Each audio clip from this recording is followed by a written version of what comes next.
ନୂଆସାହିରେ ପୁଣି କୃତ୍ରିମ ବନ୍ୟା ଜଳ ବୁଡ଼େଇଲା ଘରଦ୍ୱାର।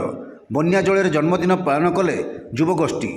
ଲଘୁଚାପଜନିତ ପ୍ରବଳ ବର୍ଷାରେ ବାଲେଶ୍ୱର ସହର ସମେତ ଆଖପାଖ ଅଞ୍ଚଳରେ ଲଗାଣ ବର୍ଷା ଯୋଗୁଁ ବାଲିଆ ପଞ୍ଚାୟତର ନୂଆସାହି ଛକରେ କୃତ୍ରିମ ବନ୍ୟା ପରିସ୍ଥିତି ସୃଷ୍ଟି ହୋଇଛି। ଏହା ସତ୍ତ୍ୱେ ନୂଆସାହି ଛକରେ କିଛି ଯୁବକ ନିଜ ବନ୍ଧୁଙ୍କ ଜନ୍ମଦିନକୁ ବନ୍ୟା ଜଳ ଭିତରେ ଆଣ୍ଠୁଏ ପାଣି ଭିତରେ ନିଆରା ଢଙ୍ଗରେ ପାଳନ କରିଥିବାର ଦେଖିବାକୁ ମିଳିଛି। ଏକ ସାଇକେଲ ଉପରେ କେକ୍ ରଖି କ୍ୟାଣ୍ଡେଲ ଜଳାଇ କେକ୍ କାଟୁଥିବାର ଦେଖିବାକୁ ମିଳିଥିଲା। ଏପରିକି କେକ୍ କାଟି ପରସ୍ପରକୁ କେକ୍ ବୋଳିଥିଲେ।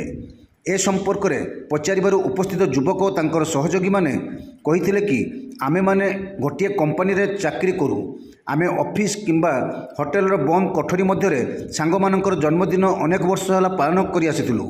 ମାତ୍ର ଏଥର ବନ୍ୟା ଜଳରେ ନିଆରା ଢଙ୍ଗରେ ଜନ୍ମଦିନ ପାଳନ କରିବାକୁ ସାମୂହିକ ନିଷ୍ପତ୍ତି ନେଲୁ।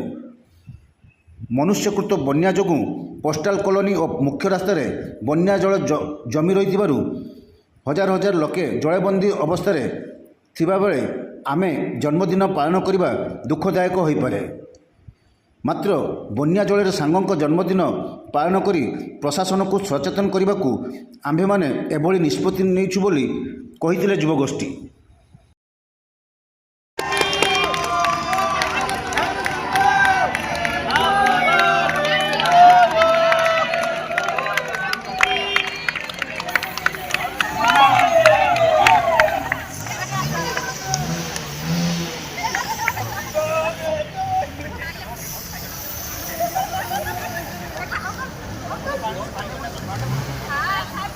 ना सॉरी नहीं तमिया चालू